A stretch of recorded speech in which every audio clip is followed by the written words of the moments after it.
The wind howled through the empty ruins of a dead planet.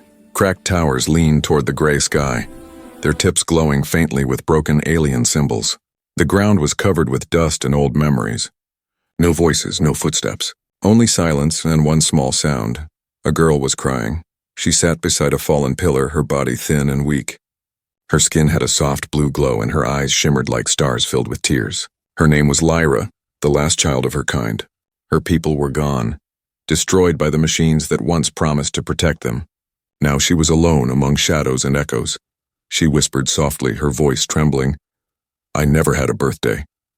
The words vanished into the cold air, unheard. No one had ever given her a gift. No one had ever sung to her. She didn't even know what a birthday really meant. She had only read about it once in an old human transmission that reached her planet before everything ended. It spoke of joy, candles, and a small cake. It sounded beautiful, something warm in a cold universe. But that was long ago. Now she had nothing but hunger, fear, and silence. Far above the planet, among the black sea of stars, a small human ship drifted by. Its name was Aurora, an exploration vessel on a lonely route through forgotten systems. Inside, the only human aboard, Captain Ethan Cross, was scanning for signals. He was tired, his eyes heavy from long nights. The universe felt too big, too quiet. "Nothing out here but rocks and ghosts," he said to his AI companion Nova. Then the speakers crackled. A faint voice, a sob, a whisper. "I never had a birthday." Ethan froze. "What was that?" Nova's voice replied calmly. "An old signal fragment, Captain. Source unknown. Possibly a data echo." But Ethan knew it wasn't just data. That voice, it sounded real. Alive. Sad. "Trace it," he ordered quickly. Coordinates appeared on the screen. A forgotten world called Virelia 9. Official records marked it as uninhabited for over 200 years. Ethan frowned. "If that's just an echo, why does it feel so human?" Nova warned. "Entering that system is risky. Radiation fields. Old defense satellites. Recommend avoidance." Ethan stared at the dark planet appearing on his monitor. "If there's even a chance someone's down there, we have to check." Against all logic, he changed course. The ship groaned as it entered the planet's orbit. Clouds of metallic dust swirled below, covering the ground in a silver fog. Sensors struggled to read anything. Nova scanned for life. No readings. The surface appears lifeless. Ethan tightened his grip on the controls. "Then why do I still hear her crying?" He lowered the ship slowly through the clouds. The air outside was heavy, full of static and strange whispers. As the landing gear touched the ground, the sound of wind surrounded him, soft but haunting. He stepped out, his helmet light cutting through the fog. The ruins stretched for miles, silent and broken like a graveyard of giants. "Hello?" he called out, his voice echoing, no reply, only the rustle of dust against stone.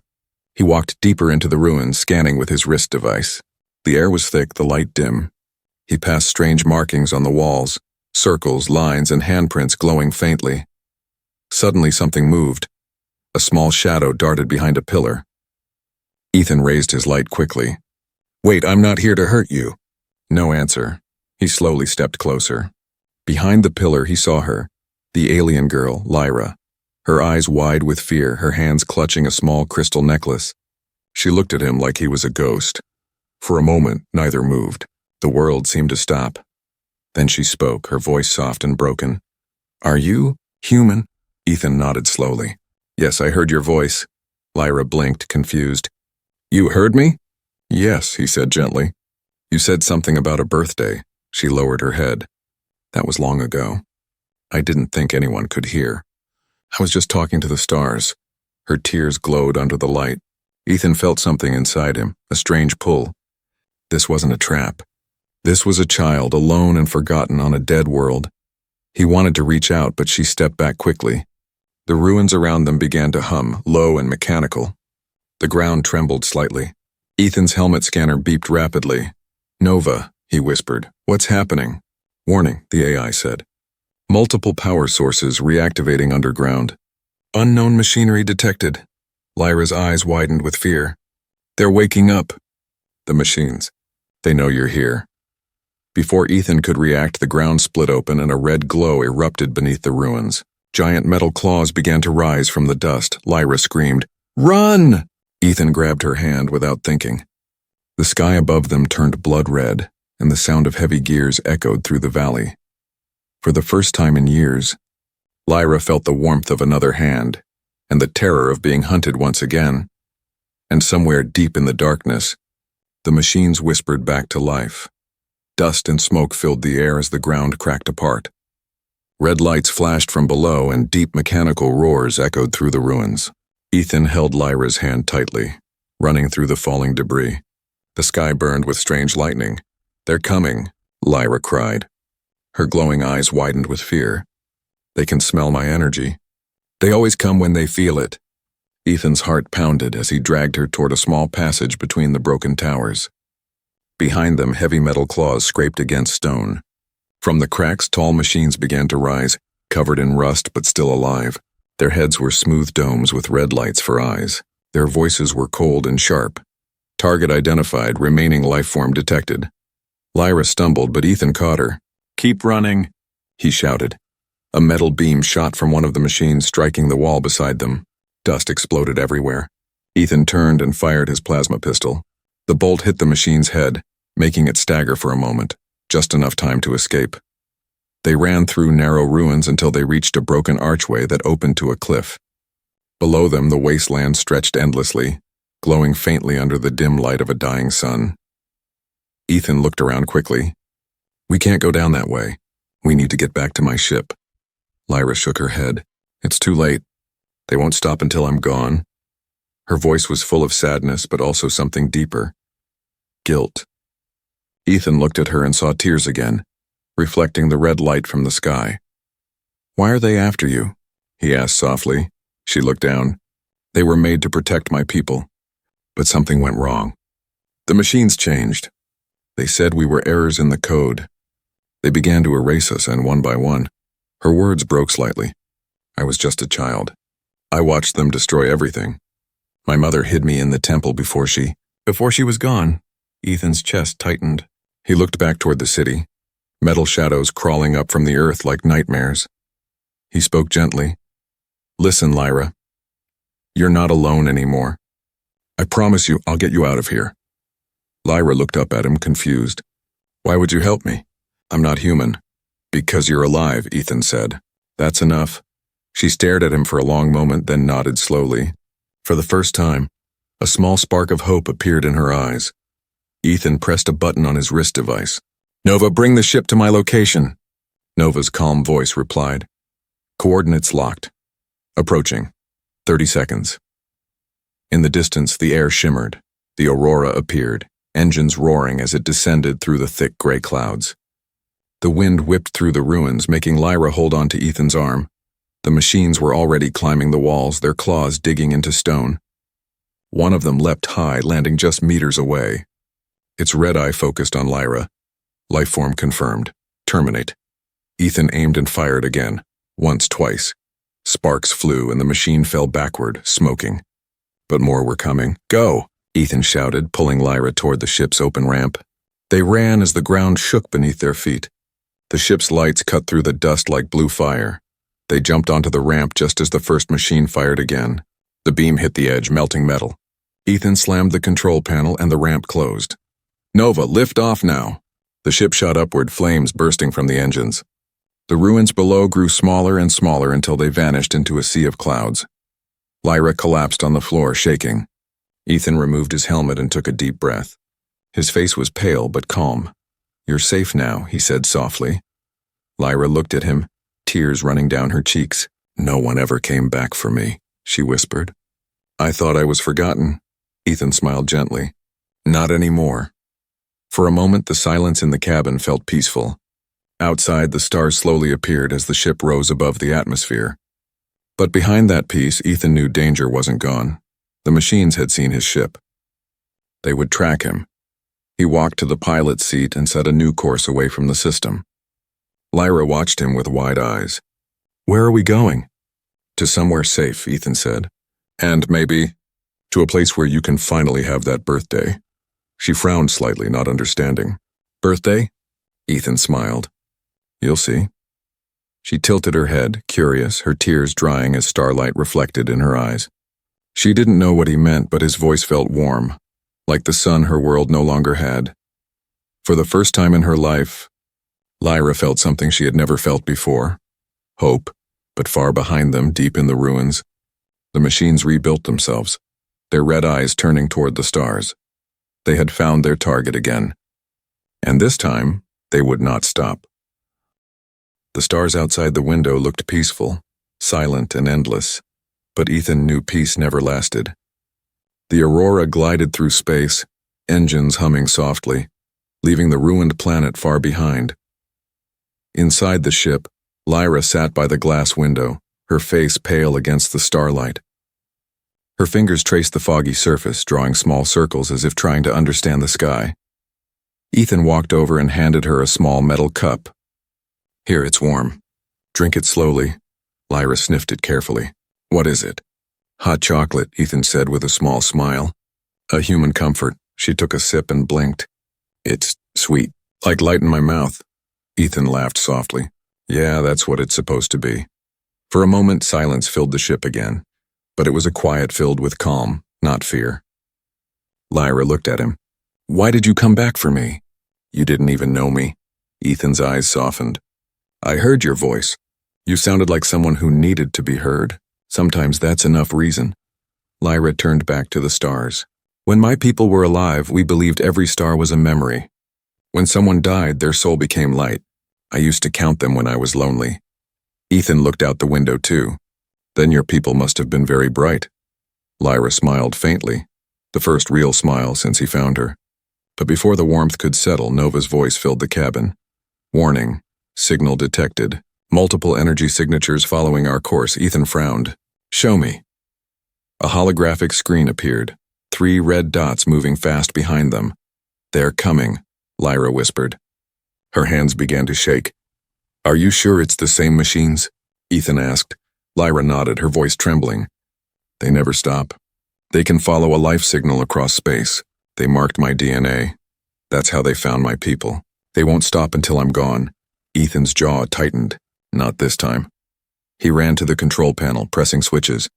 "Nova, activate stealth shield and prepare for evasive flight." "Affirmative," Nova replied. "Shields at 40%. Energy drain expected." Outside, the ship shimmered, blending into the blackness of space. But the red lights behind them kept moving. Closer, faster. Ethan gritted his teeth. "They're not losing track." Lyra's voice was soft, almost breaking. "Maybe if I leave the ship, they'll stop chasing you." Ethan turned sharply. "Don't ever say that." She looked at him, confused. "But I'm the reason they're coming." He stepped closer, his voice firm but gentle. "You're not a reason. You're a person. You didn't ask for any of this. And I made a promise. I'll protect you." Lyra stared at him, her heart pounding. She didn't know promises could sound like that, strong and warm at the same time. The ship suddenly shook. A beam of red light cut across their path, just missing the hull. "Evasive action," Ethan shouted. Nova tilted the ship hard to the left. The stars turned into streaks. Ethan grabbed the control stick, trying to stay ahead of the attack. The enemy ships in black, sharp and alive, and fired again. Each beam was like a scream of metal. Lyra covered her ears. "They're calling me," she said weakly. "I can hear their code inside my head." Ethan looked at her in shock. "What do you mean?" "They were connected to our people once. Their voices used to sound kind. Now they sound like pain." Another blast hit the shields. Sparks flew from the ceiling. Nova's voice crackled. "Shields down to 20%. Ethan's face was set with determination. "Hold on." He pulled the ship into a dive, heading toward a nearby gas giant. The blue planet grew larger on the screen. "We'll hide in the storm." Lyra clutched the seat tightly. "But the pressure—" "I know," he said. "We'll manage." The Aurora plunged into the upper clouds of the gas planet. Lightning flashed outside like white fire. The red lights of the machines vanished behind the thick storm. Inside, everything shook violently. Alarms blared, metal creaked. But then at last, silence. Ethan leaned back, breathing hard. "We made it." "For now." Lyra stared at him, eyes wide. "You risked your life for me again." Ethan smiled faintly. "That's what friends do." "Friends," she repeated softly, as if testing the word. I've never had one before. He looked at her kindly. You do now. Lyra gazed out the window.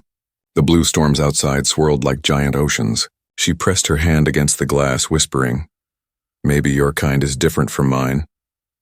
Ethan chuckled. We're all just trying to survive the same universe. But deep in the clouds, one red light flickered faintly, a machine scout still tracking them. Lyra didn't see it. She was watching Ethan, memorizing his voice, his calm, his strange kindness.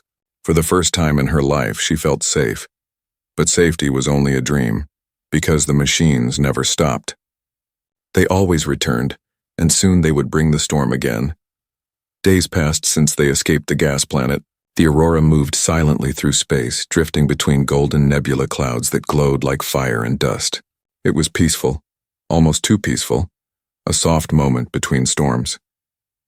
Lyra sat near the ship's front window again, her small figure framed by the stars. She was wearing a gray human jacket Ethan had given her. It was too big for her, but she liked it. It smelled like him, like warmth and metal and something safe. She had stopped crying now. Her eyes, once full of fear, were now curious. She wanted to understand everything around her. The lights, the music, the strange machine voice named Nova, and the human who risked his life for her.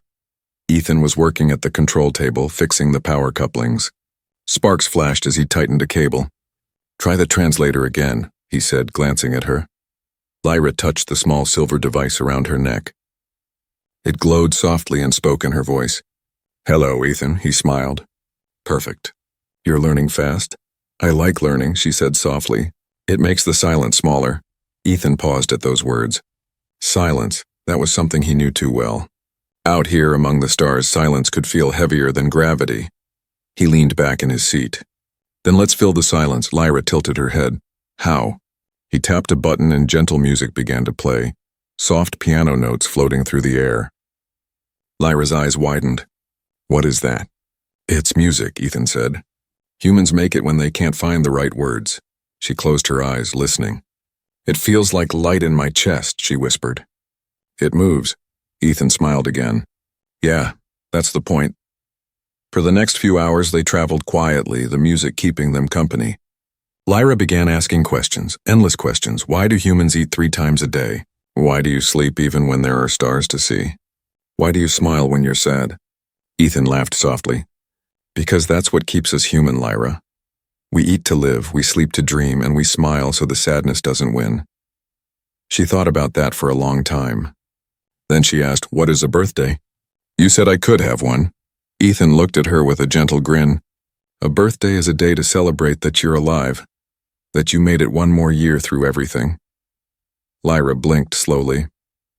Celebrate being alive, he nodded. Yes, no matter how bad things get, humans celebrate life. Because every life is a story, and every story deserves a day. She smiled shyly. Then I want one, Ethan chuckled. Then we'll give you one. She looked down at her hands, whispering, I never thought anyone would say that. Later, while Ethan checked the navigation system, Lyra explored the ship. She touched every wall, looked into every corner. To her, the Aurora was a small universe filled with wonder, blinking lights, soft hums, and the faint scent of chocolate. In the sleeping quarters, she found a picture pinned above Ethan's bed, a photo of a small girl and an old man. Who are they? She asked when he entered. Ethan hesitated for a moment, then said quietly, My daughter, and my father. They're both gone. Lyra's glowing eyes softened. I'm sorry, he nodded. That's why I came out here, and to find meaning again. Lyra looked at the picture one more time, then at him. Maybe you found it, Ethan gave a small smile. Maybe I did. For a while they shared quiet moments like that. Soft talks, laughter, and learning. Lyra learned to say human words like hope, dream, and thank you. Each time she said them, it sounded new, pure, but the peace couldn't last forever. One night while Ethan slept in his chair, Nova's calm voice filled the cabin. Captain, external scan complete. Unidentified signals detected in distant range. Lyra turned to the screen. Red dots again, far away but moving closer. Her heart sank. They found us again, she whispered. Nova responded, affirmative. Estimated contact 48 hours. Lyra looked at Ethan, asleep and peaceful for once.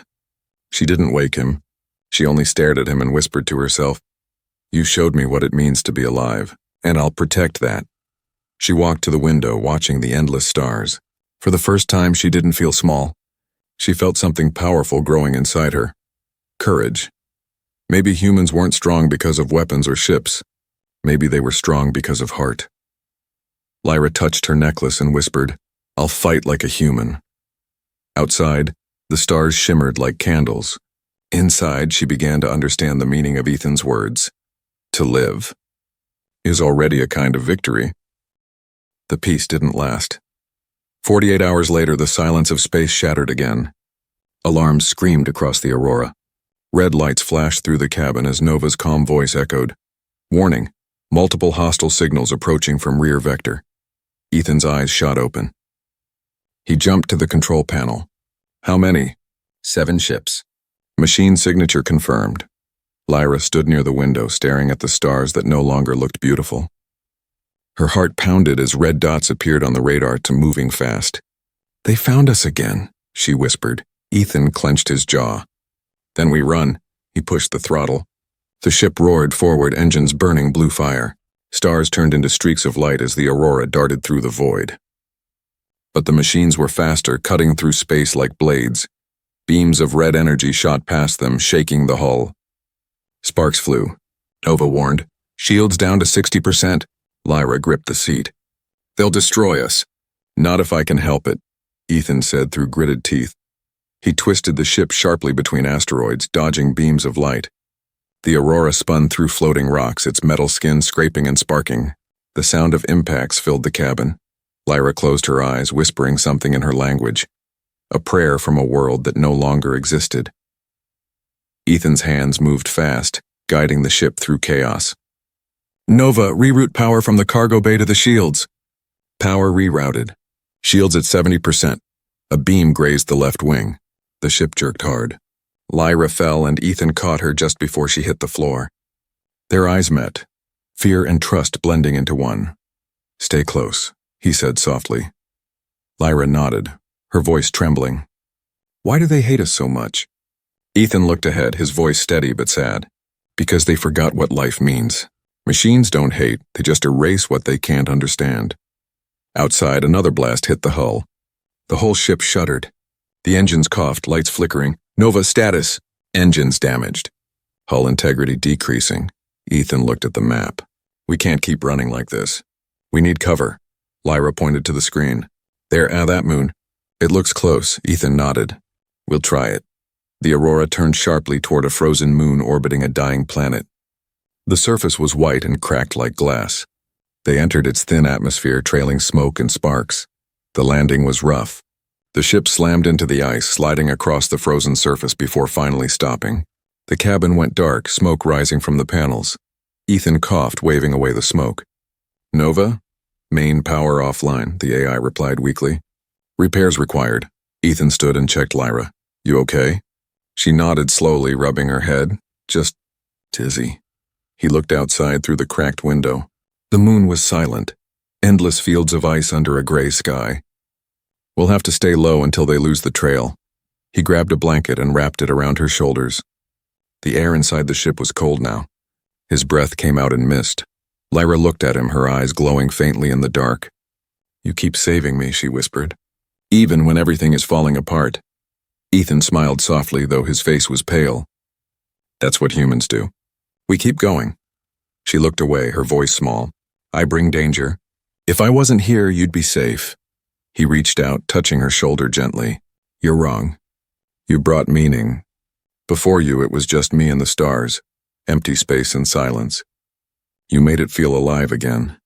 Lyra's throat tightened. She didn't know what to say. She just stared at him, feeling something warm inside the cold. Hours passed. Ethan worked on repairing the engine while Lyra gathered small pieces of metal to help. They spoke little, but the silence between them felt peaceful now. The silence of 2 survivors who didn't need words. Then Nova's voice broke the stillness. "Energy signature detected. Hostile units entering orbit." Ethan froze. "They tracked us." Lyra's eyes filled with fear.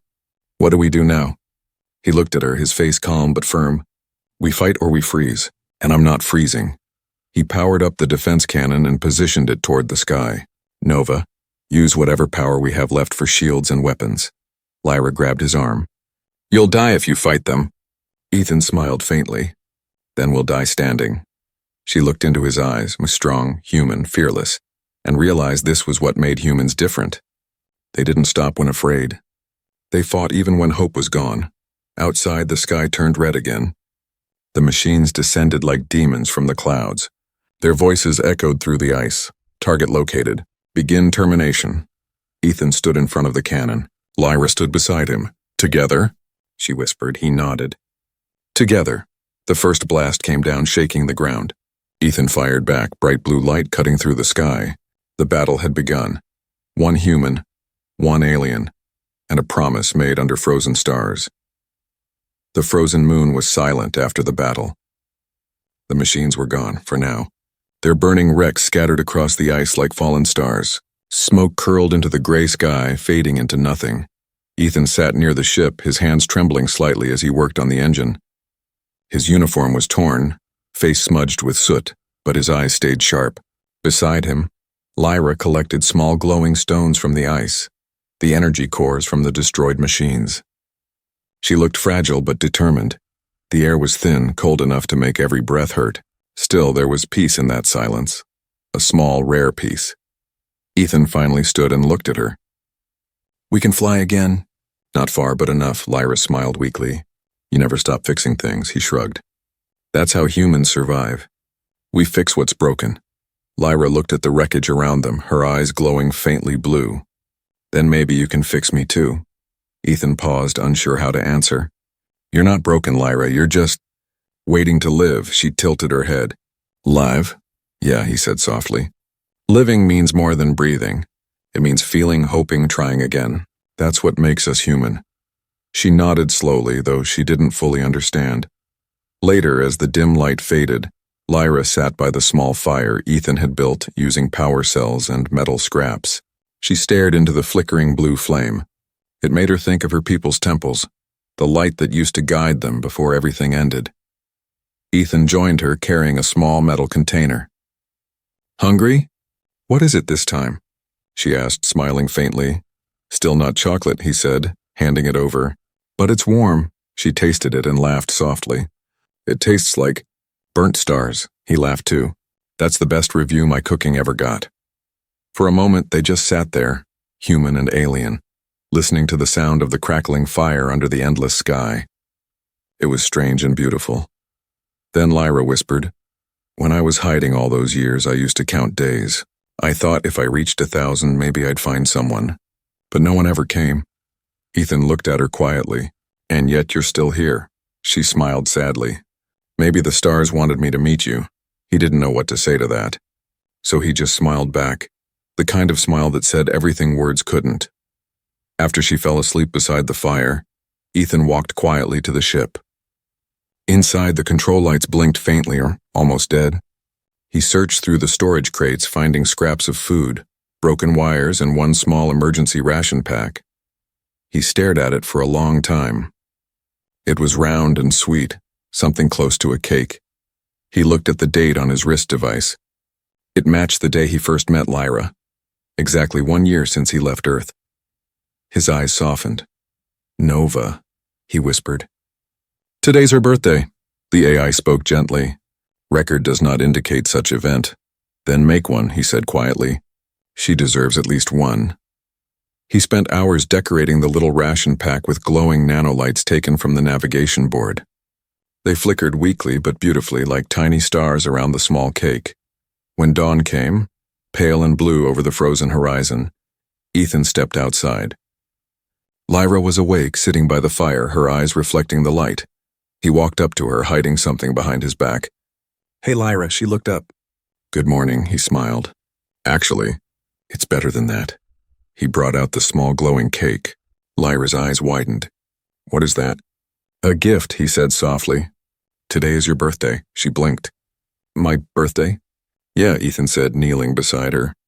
You told me once you never had one. So now you do. It doesn't matter when you were born. What matters is that you're alive today. Her lips trembled. You did this for me? He nodded. Every life deserves a day to be celebrated. For a moment she couldn't speak. Her eyes filled with tears that glowed under the morning light. No one ever celebrated me before, she whispered. No one ever said I was alive enough to matter. Ethan smiled gently. You matter to me, Lyra. She looked down at the glowing cake, then back at him. What do I do now? He chuckled. You make a wish. A wish? Yeah. You close your eyes, think of something you want, and blow the light out. She nodded slowly, then closed her eyes. For a few seconds, the world went still, the wind, the fire, everything. Then she blew softly, and the lights faded one by one. When she opened her eyes, tears rolled down her cheeks.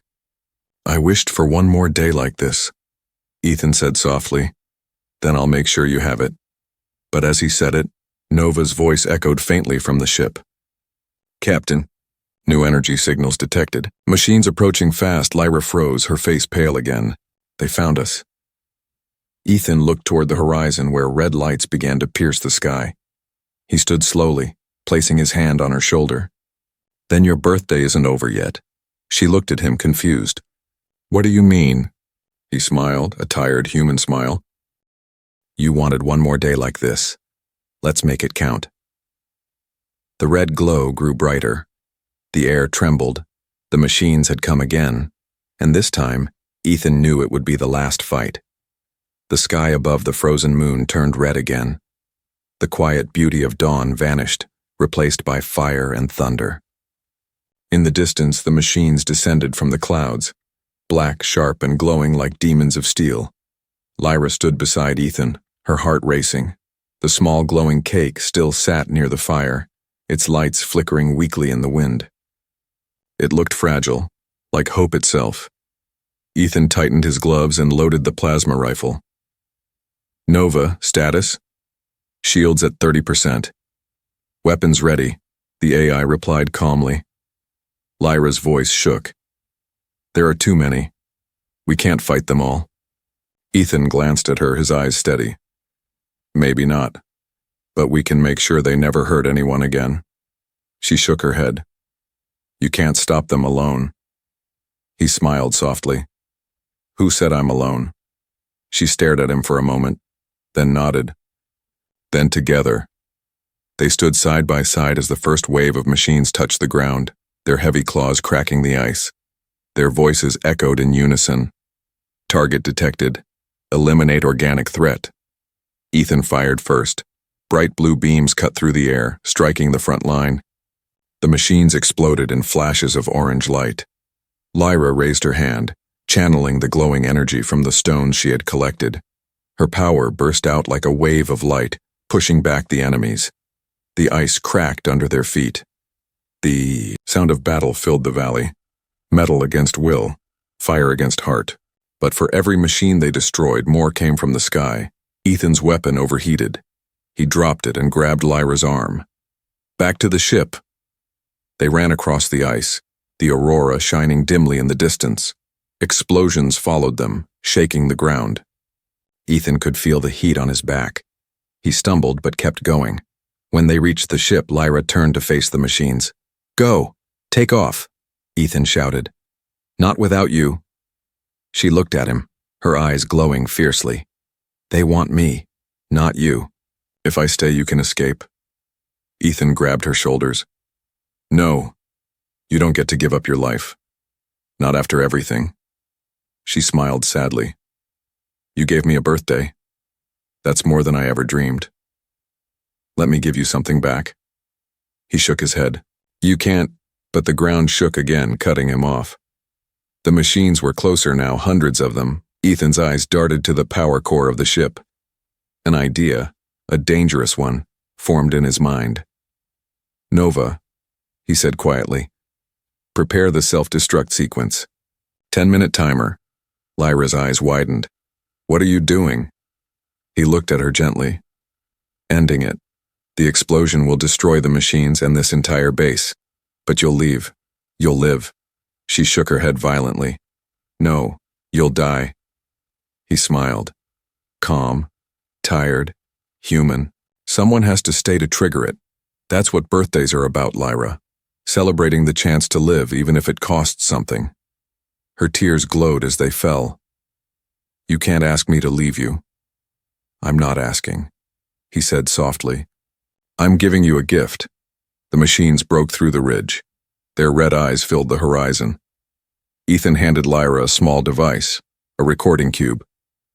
"When you see stars again, play this. Promise me." Lyra's hands trembled as she took it. "I promise." He brushed a tear from her cheek. "Now go. You deserve to live." She wanted to speak, to beg him not to, but his eyes stopped her. They were full of peace, not fear, not pain, just peace. She ran to the ship, tears falling like rain. The engines roared to life as she looked back one last time. Ethan stood alone on the ice, the red light washing over him. He raised his hand and waved. She waved back through the window, sobbing. The ship lifted into the sky. The machine swarmed toward him, but he didn't move. He pressed the final code on his wrist. "Happy birthday, Lyra," he whispered. Then the world turned to light. The explosion spread like a sunrise across the frozen moon. The machines were erased. The sky burned bright. And then everything went quiet again. Hours later, among the stars, Lyra sat in the pilot's seat. Her hands still shook. The recording cube blinked softly in her lap. She pressed it. Ethan's voice filled the cabin, warm and steady. "If you're hearing this, you made it. Don't be sad, Lyra. Every human life ends, but what matters is what we leave behind. You reminded me why life is worth fighting for. You reminded me what it means to hope. So, wherever you go, keep celebrating life. For both of us." Lyra covered her mouth, tears falling silently. Outside, 1,000 stars glittered like candles. She whispered to the sky, "Happy birthday, Ethan." Years later, travelers would tell stories about a glowing girl who wandered the galaxies, bringing gifts and light to lost worlds. They called her the Star Daughter, the one who carried a human's promise. And somewhere beyond the stars, maybe, a human soul smiled, proud of the birthday that changed two worlds forever.